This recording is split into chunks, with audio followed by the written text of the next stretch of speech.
itu macam aermonium tuh bisa. Nah, jadi mungkin intinya siapapun mungkin bisa ya Mbak kalau mau buat tempe atau mau buat tahu sendiri ya Mbak ya. Bisa. Asal punya keinginan. Punya keinginan, kemauan, ada tenaga. Nah, pokoknya ada niat lah. Nah, kalau saya memang niat ini tahu. Dari anak kecil-kecil niat saya tahu, tapi syukur alhamdulillah udah ada yang bantu ya, saya banyak terima kasih.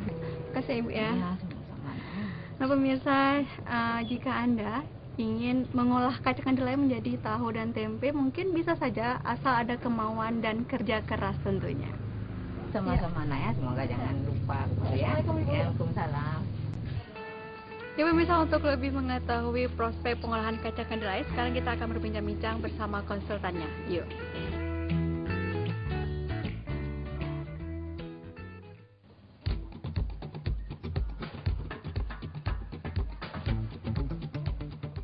Tahu dan tempe memiliki banyak manfaat.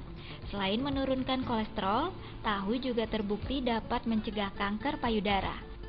Tahu sangat cocok sebagai makanan mereka yang sedang berdiet, karena kandungan karbohidrat dari tahu sangat rendah, yaitu sebagian besar karbohidratnya terlarut dalam air yang dibuang, bebas kolesterol, dan kandungan lemaknya yang 78% merupakan lemak tak jenuh.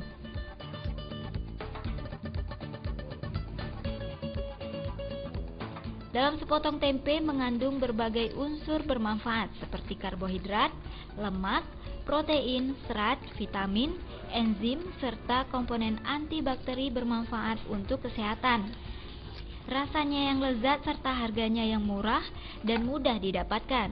Tempe sangat baik untuk diberikan kepada segala kelompok umur dari bayi hingga lanjut usia. Oleh karena itu, tempe adalah makanan untuk semua umur. Tempe memiliki kandungan dan nilai cerna yang lebih baik dibandingkan kedelai. Pada tempe, terjadi peningkatan nilai gizi kurang lebih 2 kali lipat karena adanya proses fermentasi dibandingkan kedelai biasa. Sekarang di sebelah saya sudah ada Ibu Eli, dia adalah konsultan dari kacang kedelai. Ibu, saya terima ya dari ACTV ya. Kita ngobrol-ngobrol dikit ya Ibu ya. Saya pengen tanya nih, kenapa sih Bu OISKA membuat proyeknya di Kabupaten Biren tentang kacang kedelai, di pengolahan kacang kedelai? Nah, jadi ceritanya gini ya, Biren kan kita tahu sama-sama ya, Biren itu adalah salah satu daerah lambung pangan nasional. Di Biren itu sangat potensial untuk kita kembangkan tanaman kedelai karena di Biren itu dia mempunyai potensi lahan, mempunyai sumber daya alamnya yang bagus, sumber daya manusia juga sangat memungkinkan untuk kita kembangkan tanaman kedelai. Oleh karena itu, OISKA memilih untuk meningkatkan potensi lokal dengan mengembangkan tanaman kedelai sehingga diharapkan mampu ikut menunjang program daripada pemerintah.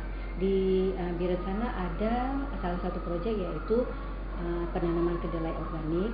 Selain itu ada juga pengolahan tanaman kedelai, pengolahan hasil daripada tanaman kedelai. Kenapa sih Bu memilih kacang kedelai? Kenapa mungkin nggak kacang hijau atau kacang-kacang yang lain gitu?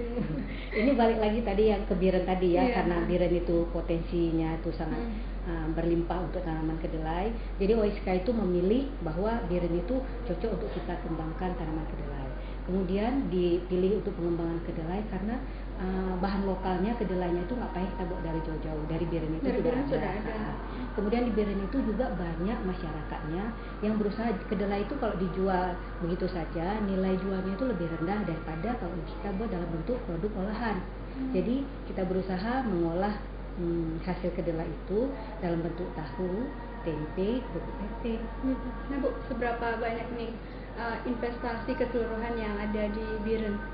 Di Biren itu khusus untuk pengolahan kacang kedelai itu OISKA ini membuat ada 2 grup, satu di daerah kecamatan Pedada, satu lagi di daerah kecamatan Kota Juang. Masing-masing grup itu dia mempunyai 13 orang anggota.